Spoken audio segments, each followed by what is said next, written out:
Donc, nous sommes présentement 47 personnes. Je pense qu'on pourrait débuter. Qu'est-ce que tu en penses, René? Oui, ça commençait, ça rentre ça encore. Tantôt, ça donnait un petit blitz dans la dernière minute. Je pense que ça a l'air d'être stable. On peut y aller. Donc, bienvenue à notre atelier portant sur le cadre de référence pratique pour soutenir l'évaluation des apprentissages à distance. Donc, mon nom est Martin Bérubé, conseiller pédagogique au Cégep de la Pocatière. Je vais être aidé dans cette co-animation-là par mon collègue René Bélanger. René, je te laisse la parole. Bonjour tout le monde. Donc, pour les questions, moi et Martin, on va être dans le clavardage et toute l'organisation pour la durée de l'atelier. Donc, si vous vous référez à la vidéo d'entrée, donc on vous rappelle que pour le début de l'atelier, pour la présentation, dans la première partie, on vous demande de fermer votre micro, d'arrêter votre vidéo. Si vous voulez interagir avec nous, il suffira tout simplement de passer par le chat, de poser des questions et on vous donnera les droits de parole. Je vais reprendre je vais arrêter le partage d'écran et voilà. Donc, René, c'est toi qui apparaît sur l'écran, mais c'est pas tellement grave. Donc, comme je vous le disais tout à l'heure, l'atelier de cet après-midi va porter sur un cadre de référence pratique qui va être présenté par Madame Julie-Lyne Leroux. Julie-Lyne, elle est professeure agréée à la Faculté d'éducation de l'Université de Sherbrooke, secteur Performa. Elle travaille en étroite collaboration avec le collège partenaire à la formation à l'enseignement au collégial. Inscrivant ses recherches et ses enseignements dans le domaine de l'enseignement supérieur au collégial, elle s'intéresse tout particulièrement aux pratiques évaluatives des apprentissages à distance dans une approche par compétences dans le cadre de recherche financée par le FRQSC. Elle a dirigé un ouvrage qui porte sur l'évaluation des compétences au collégial et à l'université. Et elle a rédigé plusieurs articles et des chapitres de livres et un outil réseau en ligne qui propose de nombreuses ressources. Elle va, à la fin de la présentation, elle va justement vous en glisser un petit mot. Julie-Lyne a une longue expérience au niveau du réseau collégial puisqu'elle a travaillé pendant 20 ans comme enseignante et coordonnatrice en technique d'éducation à l'enfance. Et à l'université, elle a été responsable de la maîtrise en enseignement collégial de 2012 à 2018 et elle a dirigé des travaux de plusieurs étudiants et étudiantes du deuxième et troisième cycle. D'ailleurs, si je ne m'abuse, il y a quelques étudiants qui sont présentement dans la salle avec nous. À titre de chercheur responsable, elle a mené un projet de recherche, action, formation conjointement avec le Cégep à distance afin de développer un processus d'évaluation des compétences en formation à distance dans une approche collaborative en enseignement supérieur. Dans le projet de recherche en cours financé par le FRQSC, elle documente des pratiques d'évaluation des apprentissages à distance d'enseignants à l'enseignement supérieur au collégial dans une approche par compétences. Et c'est d'ailleurs c'est les résultats de cette recherche qu'elle va nous présenter cet après-midi et vous allez être amenés à vous les approprier dans le cadre d'une activité en atelier. Sur ce, Julie-Lyne, je te laisse la parole. Je vais partager tout de suite mon écran. Parfait.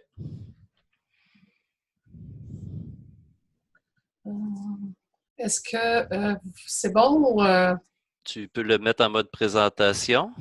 Parfait. Oui, mais il ne veut pas. Il veut pas? Non. Je vais recommencer, si vous me le Oui, permettez. prends le temps. Pourtant, on a fait tous les essais tout à l'heure. Ah, c'est ça la technologie. Donc, on vous demande d'être très indulgent. D'ailleurs, pour ma part, c'est ma première expérience en termes d'animation sur Zoom. Donc, c'est toute une première.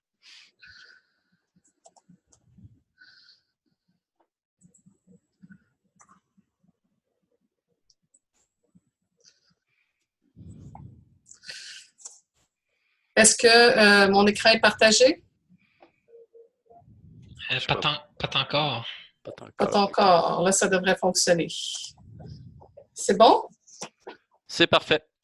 Alors Merci Martin, merci René d'être là avec moi aujourd'hui comme membre du comité de mise en œuvre de Fadio. Alors merci Madame Simard, merci les partenaires, les gens de Fadio de m'accueillir dans cette présentation aujourd'hui, en fait dans cet atelier, parce que les détails des résultats de la recherche aussi vont être présentés demain.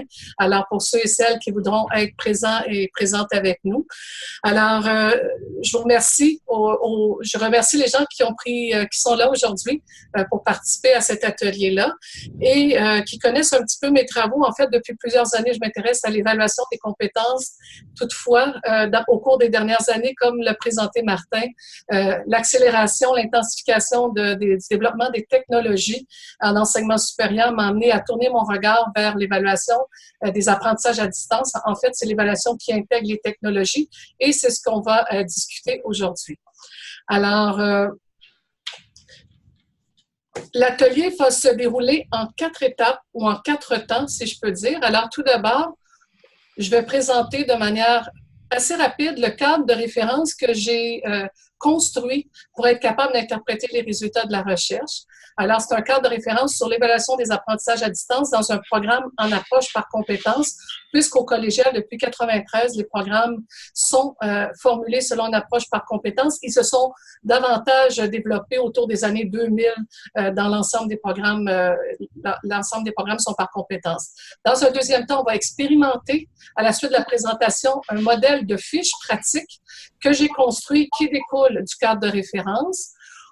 Et vous allez pouvoir dresser un exemple en équipe dans une fiche pratique. Vous allez être répartis en équipe. Martin et René vont vous expliquer ça tout à l'heure.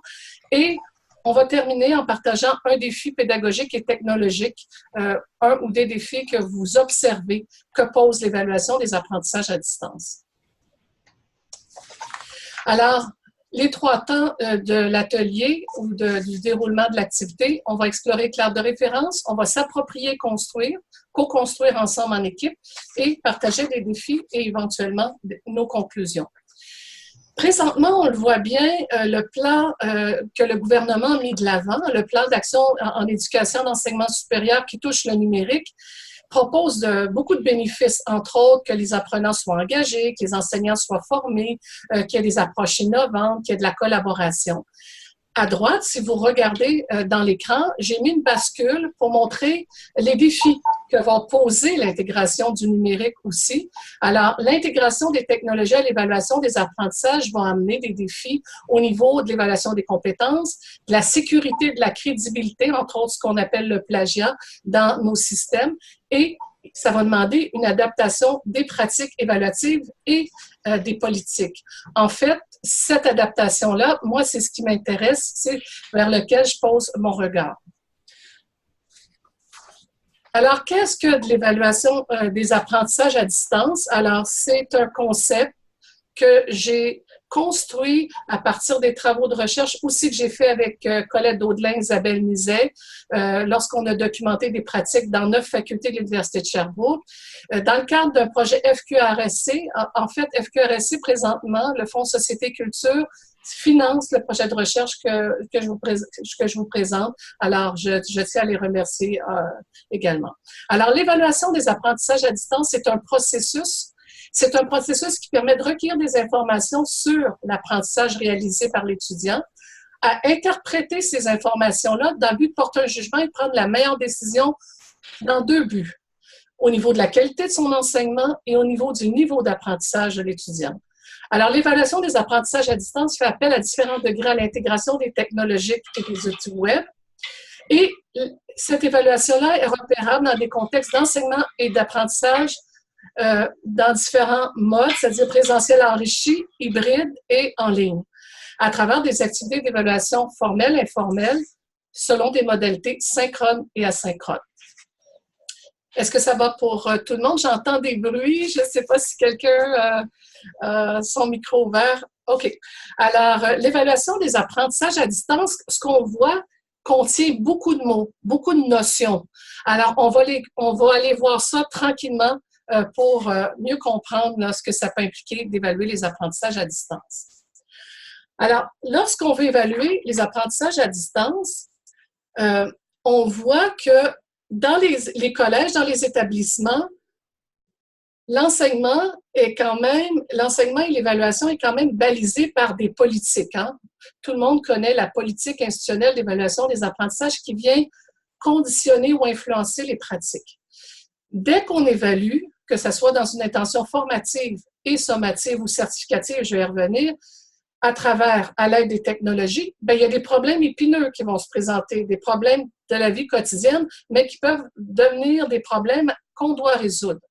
Alors, le cadre de référence que je vous présente, en fait, c'est un outil pour piloter les pratiques des enseignants et des acteurs du collégial. Et ça va permettre de pouvoir baliser les pratiques qui vont être mises de l'avant. Alors, un cadre de référence, c'est quoi? C'est une organisation structurée. Cette organisation-là, elle est composée de connaissances et de repères interprétatifs. C'est une boîte à outils qui permet de comprendre, puis d'en arriver à une interprétation cohérente dans le but d'enrichir la pratique d'évaluation des apprentissages à distance. Alors, ça nous permet de mettre des lunettes pour comprendre un phénomène qui sont les pratiques évaluatives à distance. Par qui peut être utilisé ce cadre? C'est par plusieurs groupes qui collaborent, dont des conseillers pédagogiques, les enseignants, que ce soit à la formation continue ou à la formation régulière dans les différents programmes. Ça peut être des tuteurs ou des tutrices et des techniciennes, et aussi des gestionnaires qui auront à se pencher sur des problématiques qui vont les interpeller au niveau de l'évaluation et du développement de l'évaluation des apprentissages à distance. Un cadre de référence, pourquoi on est arrivé à construire ça? Bien, en fait, ça permet de favoriser la concertation entre les groupes d'acteurs dans les équipes programmes. Ça permet d'assurer une cohérence entre l'objet qu'on veut évaluer, entre autres la compétence, les connaissances, et les méthodes d'enseignement et d'évaluation et les outils qu'on va retenir. Aussi, ça permet de planifier et mettre en œuvre l'évaluation des apprentissages à distance, d'accompagner les enseignants et les étudiants, d'intégrer les technologies du numérique à travers une structure organisée et aussi de cibler les besoins et les défis que pose l'évaluation des apprentissages à distance et de proposer des ajustements cohérents qui s'inscrivent dans une approche par compétence. Le cadre de référence que vous voyez, en fait, combine deux cadres de référence. En fait, il combine le cadre sur l'évaluation des apprentissages dans une approche par compétence que j'avais fait dans le cadre de mes travaux antérieurs, entre autres dans le cadre de mon doctorat et dans les documents que j'ai publiés par la suite, et se joint à cette évaluation des apprentissages dans une approche par compétence, le volet des technologies du numérique qui amène tout un autre univers, et ces deux éléments-là se combinent pour créer le cadre que je vais présenter. Évidemment, ce cadre-là s'appuie sur un processus classique d'évaluation qui, au collège, en enseignement supérieur, on va parler du processus d'évaluation pour l'enseignement supérieur qui comprend 4 grandes étapes, soit l'intention, la mesure, le jugement et la décision. Évidemment, mon intention aujourd'hui, c'est pas d'offrir un cours en évaluation, mais ce processus cyclique-là, que nous fassions une activité d'évaluation ou l'ensemble d'un cours, c'est un processus qui peut être fait par petites boucles ou grandes boucles. Alors, l'intention, c'est là où on va définir le contenu, où on va planifier l'évaluation, on va déterminer notre intention formative ou sommative ou certificative en fonction de l'objet qu'on veut évaluer, qui peut être la compétence, des connaissances, du savoir-faire, du savoir-être. Par la suite, quand on va mesurer, c'est qu'on va aller, en fait, à l'étape de la mesure, on va utiliser des instruments qu'on a conçus, des tâches, dans le but de recueillir des informations et porter un jugement, dans le but, éventuellement, ce jugement-là, de donner de la rétroaction et de donner des corrections en vue aussi d'amener à une notation et finalement prendre une décision avec des valeurs qui nous soutiennent, les valeurs de la PIA, soit la transparence, l'équité et de manière à...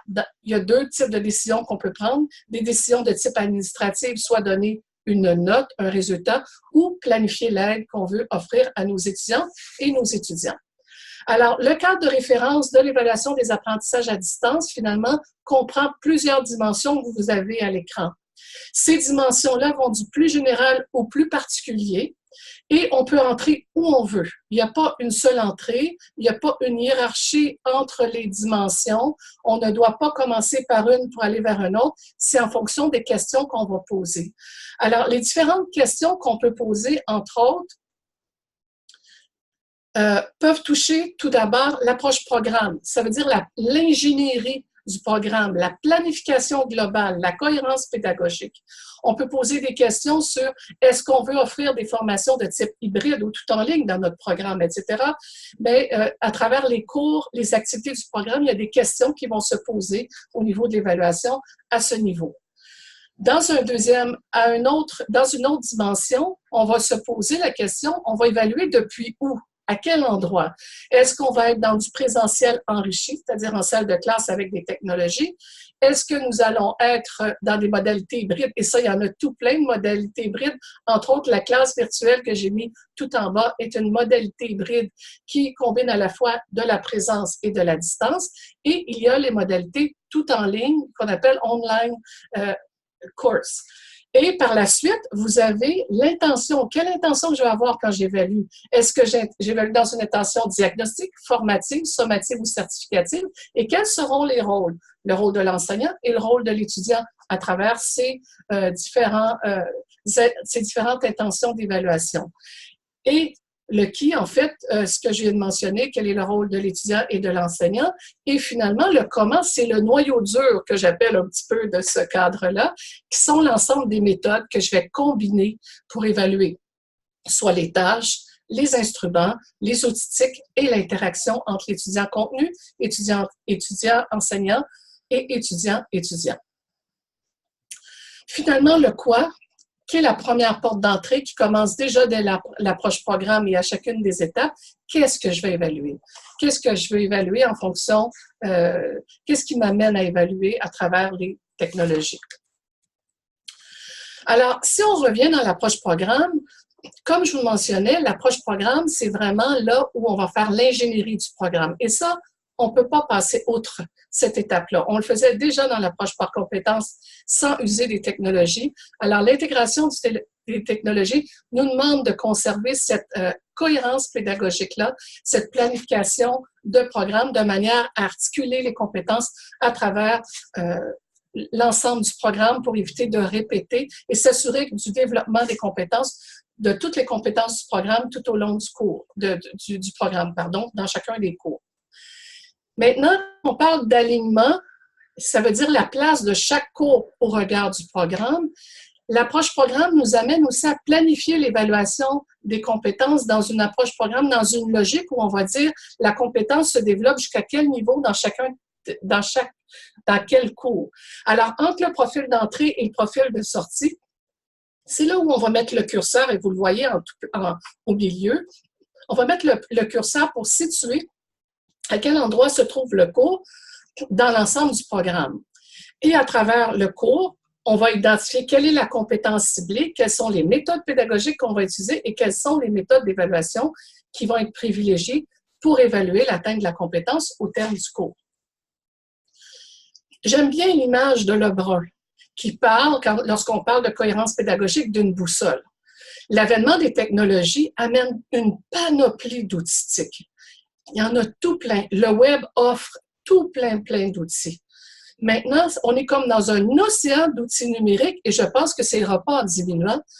Maintenant, comme prof ou comme enseignant, dans les contextes d'évaluation, d'enseignement et d'apprentissage, je dois me poser quelles sont les méthodes pédagogiques et d'évaluation que je vais retenir et quels sont les outils que je vais privilégier dans le cadre du cours dans mon collège.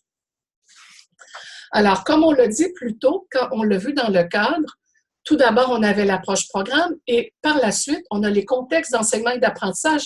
Je vous le rappelle rapidement. Alors, vous avez le modèle, en fait, la modalité de présentiel enrichi qui est en salle de classe avec les technologies, les modalités hybrides qui basculent entre les modèles en salle de classe, les activités en salle de classe et à distance, et les modalités d'enseignement et d'apprentissage tout en ligne, en fait, où là, on voit que le curseur tout en bas dans la grande flèche, on a un peu moins de numérique vers plus d'activités qui vont se faire essentiellement à l'aide du numérique et à distance. Alors, c'est sûr que ce qu'on peut observer, ce que j'ai observé avec mon collègue Christophe Gramion cet été, c'est que les technologies du numérique, ils modifient les règles du jeu, la formation. On peut avoir même le sentiment de perdre le contrôle à certains moments parce que ça change nos repères, ça change nos pratiques. Alors, souvent, l'évaluation à visée certificative ou sommative est vraiment centrale dans le cadre d'un cours, mais on verra que l'évaluation formative joue un rôle extrêmement important aussi. Alors, selon les contextes présentiels, enrichis, hybrides ou en ligne dans lesquels on se situe, on doit bien planifier l'évaluation en fonction de l'endroit à laquelle on est lorsqu'on évalue et s'assurer aussi de bien combiner les modalités asynchrones ou synchrones parce que toute cette combinaison d'informations-là va venir influencer les pratiques que je vais mettre en œuvre au niveau de l'évaluation. Évaluer pourquoi? Maintenant, là, c'est toute l'intention de mon geste évaluatif comme enseignant. Lorsque je vais évaluer, selon le contexte d'enseignement et d'apprentissage, selon les modalités de communication, avec quelle intention? Est-ce que c'est diagnostic au début d'une classe inversée pour situer mes étudiants, pour connaître les acquis de chacun et de juger de la pertinence de tel apprentissage à tel moment? Est-ce que c'est dans une visée formative pour situer les apprentissages de chacun de mes étudiants et pour soutenir aussi l'étudiant au niveau de l'auto-évaluation, la co-évaluation et l'évaluation par les pairs? Est-ce que c'est dans une visée sommative dans le but d'établir le niveau d'acquisition des connaissances ou la qualité d'une production de la performance à un moment donné dans le cadre du cours, ou c'est dans une intention certificative pour certifier le degré de maîtrise de la compétence au terme d'une formation ou d'un cours ou au terme d'un programme. C'est ce qu'on appelle les synthèses de programme au niveau des collèges. Maintenant, les rôles. Vous voyez, je reviens avec les grandes questions que j'ai balisées tout autour du cadre pour chacune des dimensions.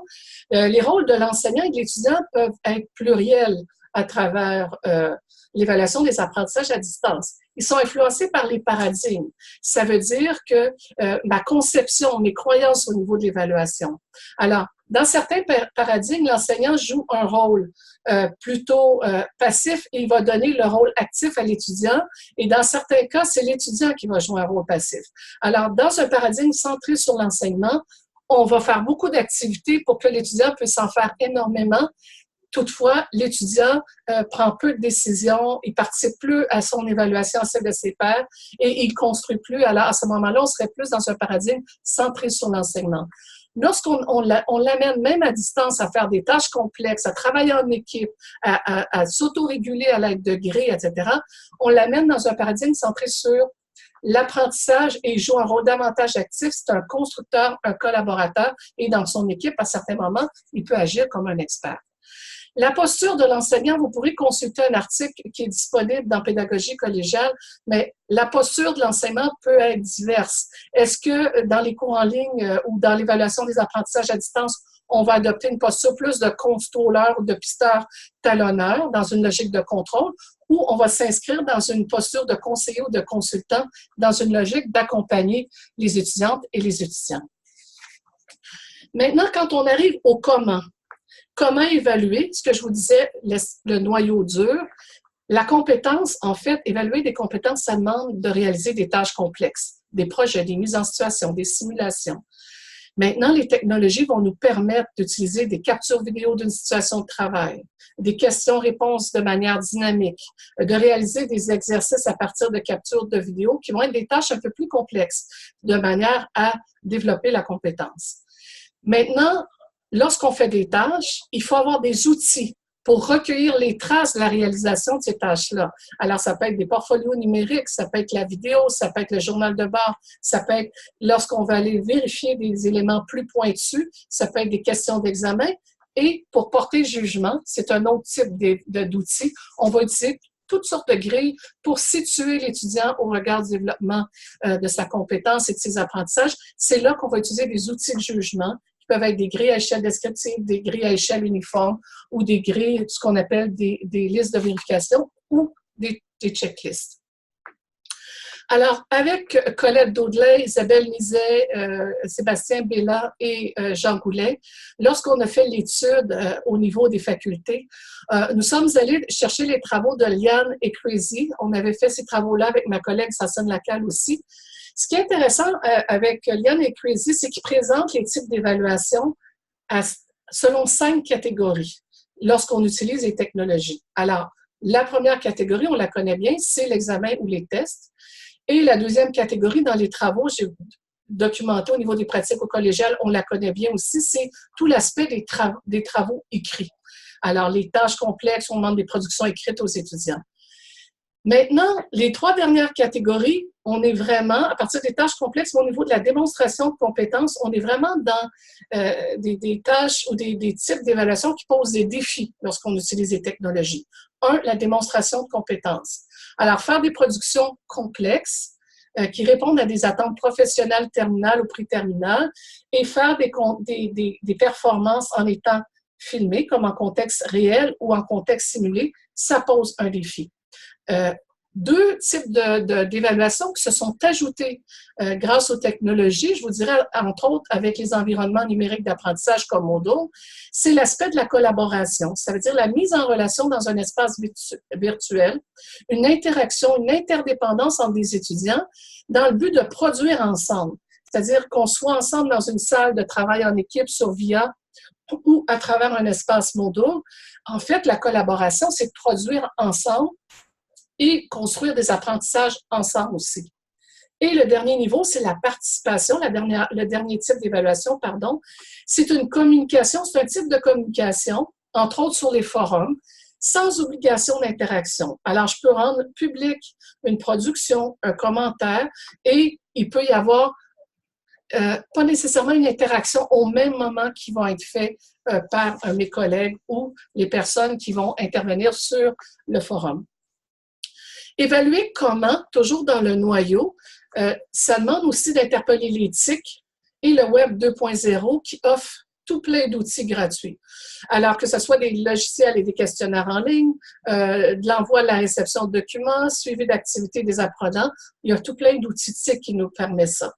Et les environnements numériques d'apprentissage, entre autres la plateforme d'enseignement et d'apprentissage Moodle, nous permet, à l'aide des technologies, d'évaluer les apprentissages à distance et aussi de proposer des stratégies d'enseignement qui vont être très près de nos pratiques d'évaluation que nous allons proposer.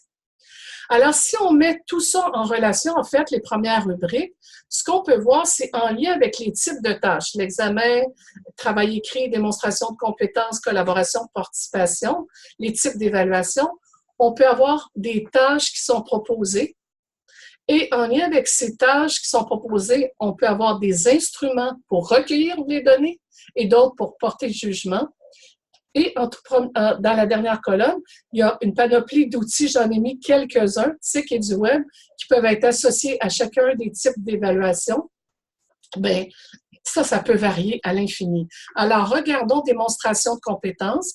Si je veux proposer une simulation, les simulations peuvent être à partir de captations filmées que je dépose en ligne et des mises en situation écrites. L'étudiant peut consigner ses analyses de ces mises en situation, des simulations dans un portfolio numérique et il peut avoir une grille d'évaluation pour juger du développement de sa propre capacité à résoudre des simulations, éventuellement au professeur de pouvoir évaluer la simulation. Et il peut y avoir de l'évaluation par les pairs et les outils pour faire ce type de simulation-là sont diversifiés. Évaluer comment, un élément que j'ai ajouté aussi à ce cadre de référence-là, c'est l'interaction. Lebrun en parlait en 2007. D'autres auteurs américains en parlent aussi. Alors, je vous ai donné des références. Pardon. L'interaction, c'est vraiment la dimension sociale d'évaluation. Alors, lorsqu'on évalue les apprentissages à distance, il y a une interaction qui se fait à l'aide des technologies. Alors, l'interaction peut se faire étudiant-étudiant. L'interaction peut être formelle ou informelle. L'informel, ça peut être à l'aide de chat, de courriel, etc. Mais formelle, elle peut se faire dans le cadre d'une activité entre les étudiants lors d'une activité d'évaluation collaborative. L'interaction peut se faire entre l'étudiant et l'enseignant lors d'interactions individuelles en sous-groupe, en grand groupe. Et l'interaction peut se faire avec le contenu qui peut être sous forme de vidéo, d'animation, de simulation, de texte. Dans le cas de Blend Learning, il y a des auteurs qui proposent 5 types d'interactions, entre autres aussi l'interaction avec le matériel de la communauté. Toutefois, je n'ai pas retenu ces niveaux d'interaction dans le cadre du cadre de référence, mais ce sont des interactions que vous pourrez consulter si vous allez vérifier là, en suivant le lien. Alors voilà, nous avons fait le tour des grands éléments du cadre de référence. Juste pour les rappeler, en fait, dans le cadre de référence, nous avons l'approche programme en tout premier lieu, le contexte d'enseignement et d'apprentissage, les différents contextes, que ce soit en présentiel enrichi, en mode hybride et en ligne. Par la suite, nous avons les intentions d'évaluation, l'intention diagnostique, formative, sommative, certificative. Nous avons le rôle des étudiants, de l'enseignant, et nous avons tout au centre l'ensemble des méthodes pour évaluer soit les tâches, les instruments, les outils TIC et du web et l'interaction. En lien, tous ces éléments-là sont réunis et pour évaluer l'objet qui est soit une compétence ou des savoirs, des savoir-faire ou des savoir-être. Alors, maintenant, nous arrivons à l'activité. Alors, j'ai essayé de faire ça de manière assez brève. Pour faire l'activité de l'atelier, en fait, c'est que je vais vous inviter en équipe à vous approprier les dimensions de la fiche, en fait, du cadre de référence. On vient de le voir ensemble. C'est la première fois que vous voyez toutes ces dimensions-là qui sont combinées. Alors, je vais vous proposer une mise en situation. Mes collègues vont vous expliquer aussi comment on va procéder. Mais ce qui va être important dans l'équipe dans laquelle vous allez vous retrouver dans une salle avec des gens, dans un premier temps, ça va être de vous présenter rapidement et de nommer une ou un animateur et une secrétaire ou un secrétaire. Alors, il y a une personne qui va prendre les notes et l'autre va animer. Ça va? La première chose que vous allez avoir à faire après avoir distribué les rôles, ça va être de prendre connaissance de la mise en situation. Toutes les équipes ont la même mise en situation. Alors, cette mise en situation-là, c'est pour mieux maîtriser les techniques en stage. Alors, on se retrouve dans un programme et on veut maîtriser des techniques pour mieux réussir en stage. Vous pourrez lire la mise en situation pour mieux la comprendre avant de commencer les interactions. À partir de cette mise en situation-là, vous avez une fiche. Dans la fiche, vous avez toutes les dimensions qu'on vient de voir du cadre de référence. Mais cette fois-ci, sont présentées à gauche de la fiche et dans la fiche, alors vous allez repérer toutes ces dimensions-là. Alors, ce que je demande à chacune des équipes, ou des membres de chacune des équipes, c'est de formuler une pratique d'évaluation formative des apprentissages à distance. C'est le défi que vous avez à réaliser, c'est une seule pratique d'évaluation. Alors, vous devrez dire quelles tâches, quels instruments, etc., ce qu'on vient de voir. Vous pourrez décider de discuter ça en équipe.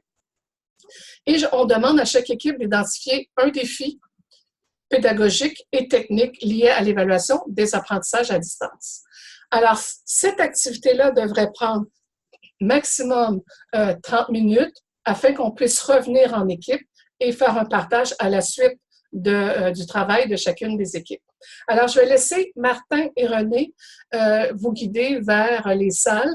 Mais comme je vous disais, il faut vraiment, nommer une animatrice, un animateur et un secrétaire, prendre connaissance de la mise en situation et de la fiche par la suite et formuler une pratique d'évaluation formative et identifier un défi pédagogique ou technique. Alors, je cède la parole à mes collègues. Merci. Merci, Julie-Lynne. Est-ce que tu pourrais nous redonner la main concernant la gestion de l'écran pour que je puisse expliquer, donner les consignes techniques?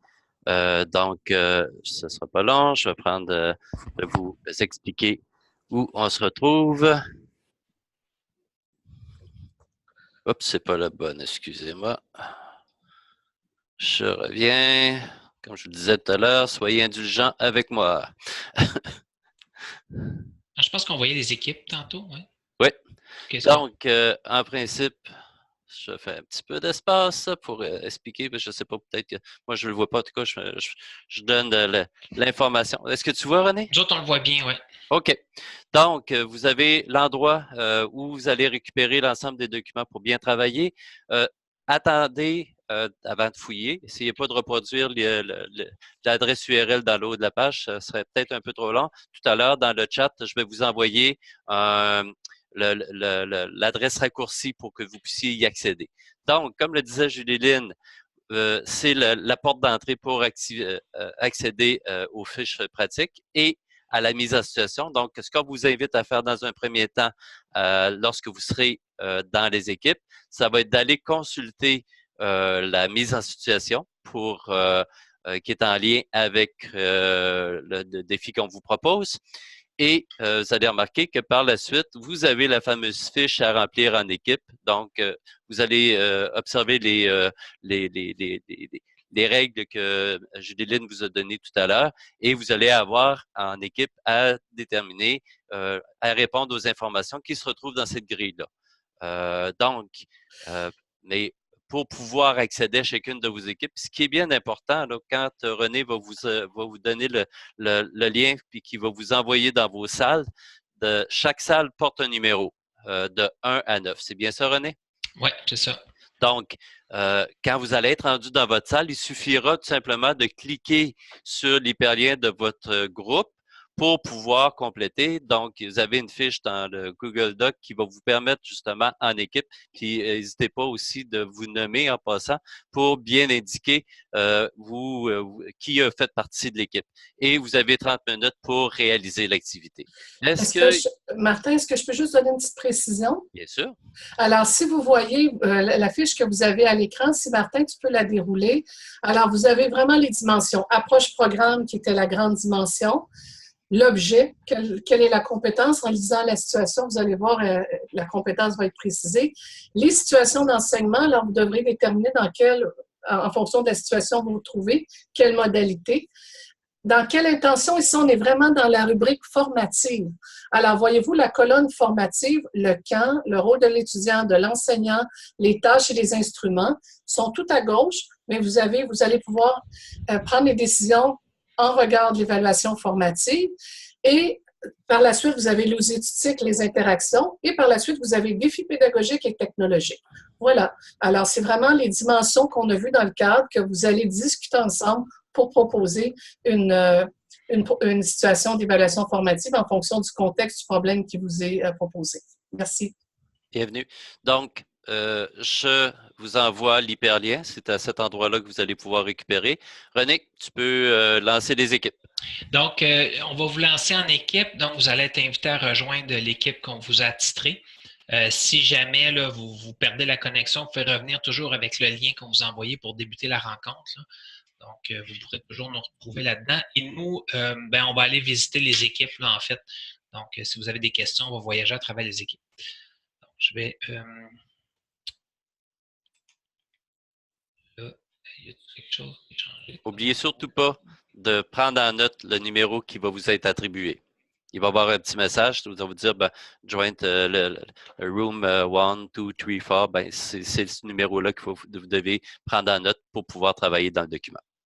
Donc, ça va donner 6 équipes parce que ça fait entre 5 et 6 personnes par équipe. Excellent. Donc, je vais y aller comme ça. Donc, vous allez être invité à vous diriger vers les séances. On vous souhaite un bon partage en équipe et de bonnes discussions au regard de la situation qui vous est proposée. Alors, on y va. J'ai perdu mon affichage comme du monde. Là. Comme co-animateur, je ne suis pas capable, René. Il va falloir que tu le fasses. J'ai leur partie. Oui, c'est bon. OK. Merci. Ah, parfait. C'était une histoire de groupe. Rebonjour tout le monde. Donc, vous ne saviez pas, mais on réglait des petits problèmes techniques pendant que vous n'étiez pas là.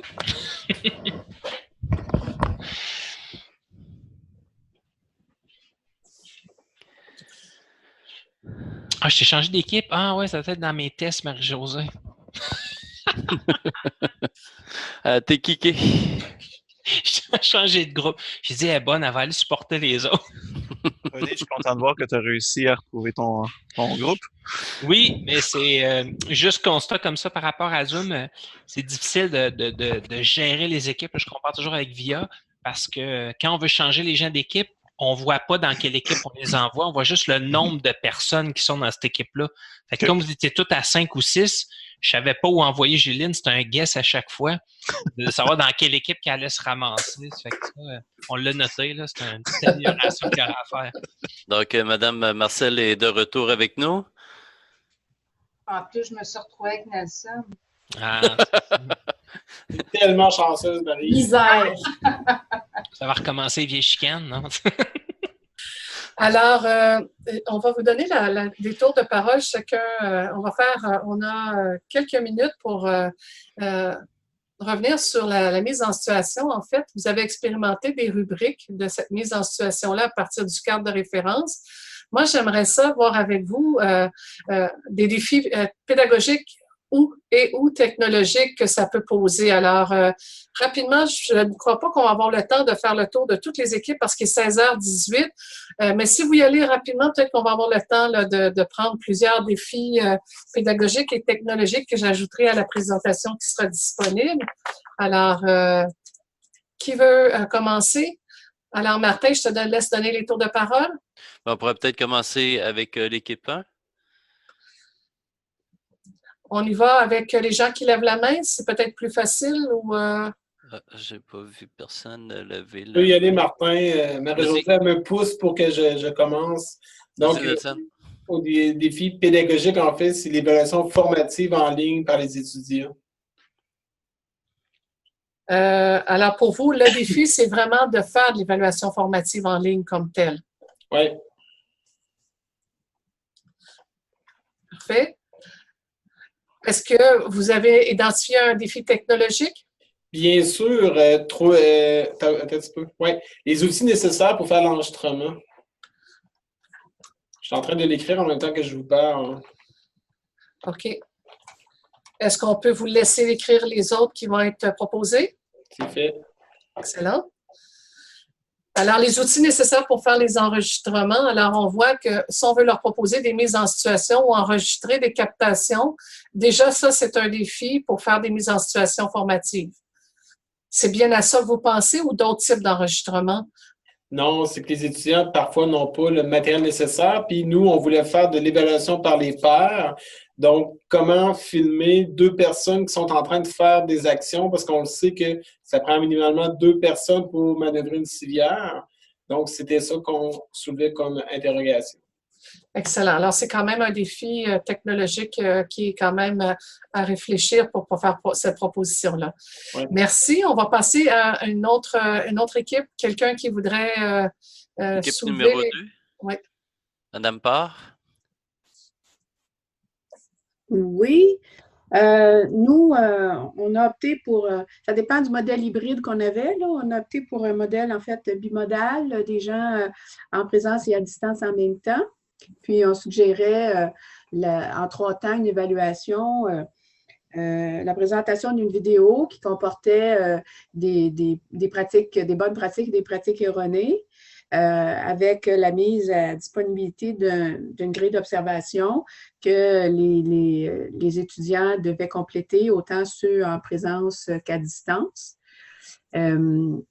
Et puis, recadrage avec l'enseignant, puis après, une pratique, si possible, là, par des étudiants en présence avec les bonnes pratiques. Donc là, les défis, bien, on se disait, ça dépend du nombre d'étudiants qui sont concernés, parce qu'il peut y avoir au niveau de la participation. Si les groupes sont nombreux, là, ça peut être un petit peu confrontant au niveau de la participation. Et puis, je ne me souviens pas, là, je ne l'ai pas devant les yeux, là. On en avait un autre, peut-être que quelqu'un peut compléter. On avait les défis pédagogiques aussi de l'ordre de l'animation, le recadrage, et puis aussi à la fin de l'activité. Nous, c'était comme le dernier cours avant de partir en stage. Donc, pour l'enseignant, d'orienter l'étude en fonction des résultats de l'activité. C'est-à-dire, bon, ben, il y a 1 point, 2 points particuliers sur lesquels vous devez continuer de vous améliorer avant d'aller en stage. Alors, ce qui est important au niveau pédagogique dans cette mise en situation-là, en mode hybride, tel que vous l'avez défini, c'est tout l'aspect de l'animation et du recadrage en fonction des interactions qui sont faites par les étudiants en situation. Oui. Et aussi, c'est l'aspect de la rétroaction que vous appelez aussi l'orientation des étudiants en fonction de points précis, de manière à ce qu'ils puissent ajuster éventuellement des éléments avant d'aller en stage. Oui, l'orientation d'études suite à l'activité. Et au niveau technologique? Au niveau technologique, bien, c'était justement, c'est pas vraiment technologique comme tel, mais en tout cas de la capacité d'expression en fonction du nombre d'étudiants. Donc, tu sais, c'est des choses qui, s'il y a une vingtaine d'étudiants, là, il y a un petit peu trop de trafic à ce moment-là. Sur le plan technologique, s'il y en a beaucoup qui sont à distance, c'est peut-être contraignant là, pour que chacun puisse s'exprimer. C'est pas vraiment technologique, mais ça peut, la technologie peut être un peu contraignante à ce moment-là. OK. Au niveau technologique, quel dispositif utiliser pour que tout le monde puisse avoir la même qualité d'intervention et d'observation de la situation? Oui. En fait, il est là le défi, là. Oui, il est là le défi, soit comme on vient de faire, des activités d'équipe, ou si il y a une douzaine de personnes qui ont à s'exprimer, ben, organiser les temps pour que tout le monde puisse justement profiter également de pouvoir faire des commentaires et de pouvoir échanger avec d'autres. Excellent. Je vous remercie infiniment. On va aller vers une autre équipe. Merci de ce partage de votre équipe. Alors, dans l'équipe numéro 1, qui a une question de Mme Ebel qui disait « Si la formation est en mode asynchrone, comment savoir que c'est vraiment l'apprenant qui fait l'évaluation? » Très bonne question. Qu'est-ce que tu en penses, Julie-Lynne? Bien, au début, lorsque j'ai montré, dès le début, lors de la présentation du diaporama, dans les défis que je présentais au niveau de la politique du numérique, en fait, tout l'aspect de la crédibilité de l'évaluation pose problème. Mais ici, on est dans une évaluation formative. Alors, dans un mode asynchrone, ce qui est important, c'est que lorsque l'étudiant va aller poser son intervention, il faut qu'il y ait des traces en quelque part. Alors, les traces, évidemment, si on n'a pas accès aux traces qui proviennent de l'étudiant ou à une captation vidéo, en fait, quelles sont les traces qui vont nous permettre de savoir que c'est cet étudiant-là? Je vous rappelle qu'on est dans une situation d'évaluation formative, dans une évaluation certificative. Le mode asynchrone va poser plus de problèmes parce qu'effectivement, il pourrait y avoir quelqu'un d'autre derrière l'écran. Mais là, je ne vais pas entrer dans cette problématique-là, mais je l'ai nommé dès le départ là, dans les défis. Effectivement. Dans une autre équipe, l'équipe 6, on nous dit que de leur côté, ils ont également réfléchi à la question du stress qui est provoqué un peu dans le cadre de la mise en situation et chez les apprenants et la réflexion que les étudiants pourraient faire dans le cadre d'un journal de bord. Donc, un journal de bord, dans ce que j'en comprends, le journal de bord, à moins qu'il y ait Chantal et Adeline qui veulent bonifier ce qui est apporté, le journal de bord pourrait être intéressant à utiliser pour voir un peu la pratique réflexive que les étudiants ont, puis de voir si on a mis effectivement tout le monde ce stress-là et de voir comment l'enseignant peut réagir à ce stress. Alors, ce qui est évoqué, et on pourrait aller voir dans le défi pédagogique qui vient d'être nommé par l'équipe 6, en fait, le défi pédagogique, c'est de conserver les traces et avoir accès aux traces. Lorsqu'on est en salle de classe, on a accès, on voit les étudiants en présence. On voit pas tout, mais en tout cas, il y a des bonnes parties où on les voit. Alors, il faut avoir d'autres outils pour recueillir les traces, pour pouvoir donner de la rétroaction. Ici, ce serait des traces qui font référence à des situations stressantes. Maintenant, l'intervention de l'enseignant suivrait, mais c'est toute l'idée dans le processus d'évaluation, l'intention de la mesure. La mesure, c'est recueillir les traces avec quel outil dans le but de porter un jugement pour intervenir, pour soutenir l'étudiant. Alors là, c'est important ce que vous dites, le journal de bord pourrait être un outil de recueil de traces. Alors, dans les défis pédagogiques, c'est avoir des outils pour recueillir les traces de l'étudiant. On pourrait le mettre comme défi pédagogique et s'assurer que c'est bien l'étudiant qui remplit ces traces-là pour répondre à la question qui a été formulée préalablement. Il nous reste encore quelques minutes. J'aimerais ça qu'on puisse aller voir les défis pédagogiques et technologiques de d'autres équipes. Est-ce qu'on pourrait avoir un intervenant d'une autre équipe qui voudrait... En attendant l'intervention, il y a Mme Giguère qui, d'ailleurs, pour appuyer ton propos, disait que le journal de bord permettrait aussi d'analyser l'intégration pratique de la compétence puis de donner une rétroaction rapide en synchrone aussi. Là. Tout à fait. Alors, on voit qu'au niveau pédagogique, on aurait un outil qui permet de recueillir les traces, donner de la rétroaction et de la rétroaction rapide. Ça veut dire que le professeur et l'enseignant, l'étudiant doivent avoir accès à cet outil-là sur le plan pédagogique. Donc, au plan technologique, ça va être de mettre en œuvre puis pratiquer, avoir des outils partagés avec de la sécurité entre l'étudiant et l'enseignant pour que l'enseignant puisse y avoir accès à l'étudiant en mode synchrone pour pouvoir donner de la rétro. Excellent. Une autre équipe a formulé cette problématique-là aussi au niveau technologique, de s'assurer que les étudiants, entre autres, lorsqu'ils ont des mises en situation, puissent avoir des outils communs, technologiques, pour pouvoir partager et voir ce qu'ils sont en train de partager au niveau de l'écriture. Alors, c'est un défi pédagogique, pouvoir intervenir et avoir accès à l'information avec quel outil technologique on utiliserait. Quel serait l'outil technologique aussi à travers le processus d'évaluation? Ici, on faisait la proposition, Mme Giguère propose l'utilisation de Padlet pour que les apprenants se filment en simulation. Toi, René, qui connais assez bien Padlet, c'est possible? Ton micro est fermé, René. Oui, avec un appareil mobile, en fait, on peut envoyer les gens direct sur le lien du Padlet et dans une capsule, on peut filmer à partir de notre appareil mobile. Et là, la vidéo va rester dans le Padlet. Fait que c'est super intéressant. Tu peux être plusieurs à faire ça. Là. Ça fait que c'est un bel outil. Tu retrouves les vidéos dans un même endroit pour tout le monde. Donc, ça pourrait être très formateur en termes d'évaluation formative. Oui. Alors, il y avait Olivier qui a levé la main. Pour le groupe 4, en fait, on avait dans les défis technologiques, on avait souligné dans un contexte asynchrone, on avait considéré l'asynchrone comme vraiment de l'autonomie et hybride étant le côté présentiel sur campus.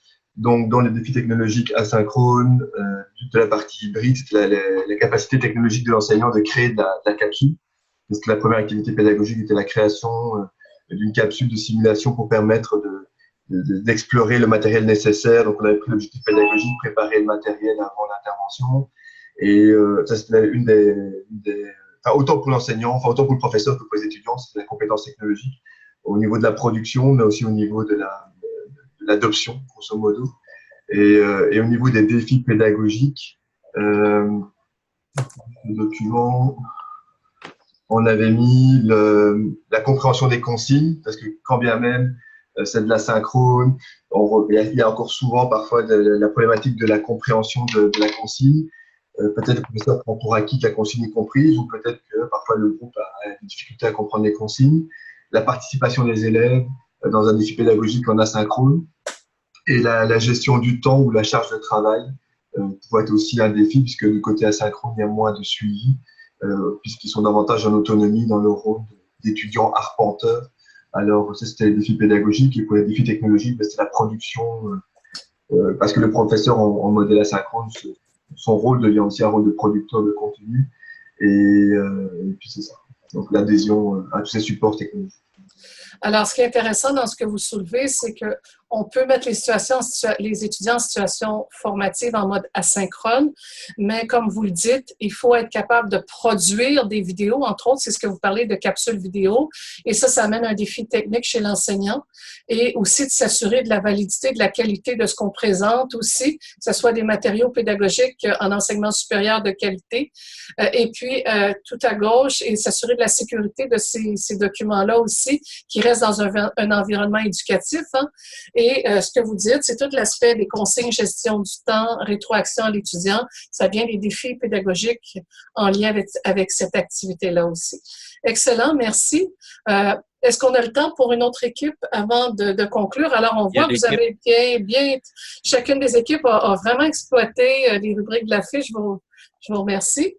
Il y a l'équipe numéro 3 qui écrit dans le clavardage, dans les défis techniques, l'accès au matériel spécialisé ou matériel informatique. Donc, on est quand même dans un programme technique collégial. Donc, matériel spécialisé n'est pas nécessairement peut-être facile d'accès.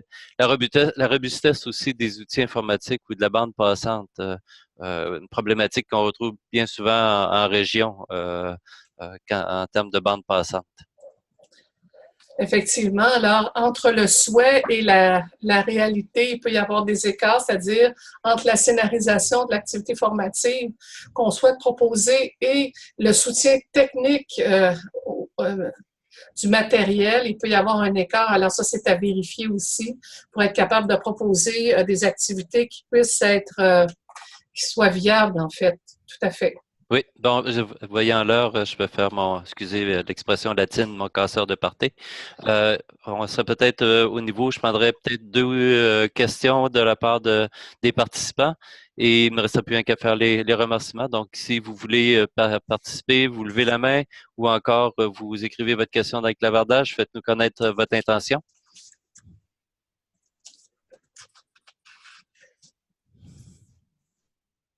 Alors, si je peux me permettre, avant d'avoir les dernières questions, alors on voit quand on déplace le diaporama que le tableau blanc reste, je ne sais pas si on peut le dessus.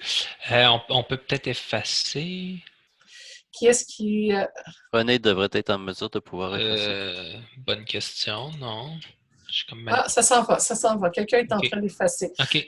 Alors, écoutez, ce qui est intéressant et ce qu'on voit à travers ce que vous avez exploité dans chacune des équipes, c'est que les rubriques, ils aident à réfléchir. Je vous écoutais réfléchir parce que je me promenais d'une équipe à l'autre. C'est que c'est des dimensions qui vous aidaient à approfondir et à réfléchir au niveau de l'évaluation formative que vous souhaitiez proposer. Alors, on voit que ces rubriques-là, en fait, sont aidantes. Maintenant, ce n'est pas un outil qu'on utilise. Certains l'ont utilisé de manière très, très séquentielle. D'autres, ils sont allés par s'expliquer la mise en situation avant de proposer des situations et par la suite, on remplit la grille. Il n'y a pas une manière unique de remplir ça. Comme je vous disais, d'entrée de jeu, on peut rentrer à différents niveaux dans ce cadre de référence-là. Mais on voit qu'il y a des éléments qui ont émergé, entre autres le temps de l'activité. Alors moi, j'ai mis le quand de l'activité, mais la durée de l'activité, en fait, ça a été interrogé par une équipe. C'était très pertinent de pouvoir ajouter cette précision-là. Maintenant, si vous voulez aller plus loin sur le sujet, vous avez deux courts textes qui sont intéressants. Je suis désolée pour le fond d'écran, mais il y a un texte de Christophe Grognon qui est vraiment Grognon qui parle du rôle de synchronisation des différentes temporalités dans les formations en régime numérique. Alors, on voit que la temporalité change totalement lorsqu'on utilise des technologies du numérique, contrairement à l'enseignement traditionnel en salle de classe. Et vous avez le cadre de référence succinctement été présenté dans un article de ProfWeb en mai 2018 et nous travaillons à le déployer. Il va être déposé de manière plus étendue d'ici cet automne sur ProfWeb.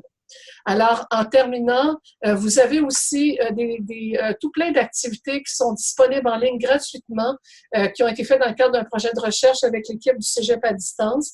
Alors, vous avez un processus d'évaluation à distance en 4 étapes, c'est analyser, planifier, concevoir, mettre en œuvre. Vous avez des documents PDF et vous avez des vidéos qui sont disponibles aussi. Alors, c'est gratuit, vous pouvez aller chercher les ressources qui sont présentées. Alors, pour chacune des étapes, en fait, du processus d'évaluation des apprentissages à distance, vous avez les outils, une 60aine de ressources qui sont là. Alors, je vais laisser Martin faire les remerciements, mais j'aimerais vous remercier pour votre patience. C'est pas évident toujours faire des activités à distance, mais ça s'est bien déroulé. Je vous remercie infiniment d'avoir participé et d'avoir expérimenter ce cadre d'évaluation-là des apprentissages à distance qui, souhaitons-le, va être utile et va permettre à éclairer vos pratiques. Donc, pour permettre à répondre à une participante qui demandait à savoir si les grilles allaient être disponibles, évidemment, vous avez dans le diaporama qui va être disponible demain pour être récupéré l'adresse raccourcie en URL bit.ly pour accéder aux ressources. Je vais essayer de voir comme mon ami Nelson avait fait cette semaine dans le cadre de sa présentation. Il avait mis un hyperlien pour pouvoir partager la grille. Donc, on verra à ce qu'il y ait un hyperlien qui vous permettra de récupérer la grille pour que vous puissiez la réutiliser. Sur ça, ce qui me reste à vous dire, c'est un gros merci. Gros merci à Julie-Lynne Leroux qui m'a fait un très beau cadeau cet après-midi d'être disponible pour pouvoir faire cette présentation. Merci René aussi d'avoir agi comme filet de sécurité dans l'expérimentation, donc notre appropriation de Zoom, surtout dans le travail d'équipe. Gros merci aussi à l'équipe de FADIO, du comité de mise en œuvre qui est là pour soutenir dans toutes nos activités. Et il ne me reste plus, chers participants, qu'à vous souhaiter une bonne fin de journée. Et demain après-midi, en passant, Julie-Lynn est de nouveau avec nous, mais elle va présenter plutôt sous type conférence sa recherche spécifiquement sur l'évaluation des apprentissages en formation à distance. Sur ce, bonne fin de journée. On peut mettre fin à l'enregistrement.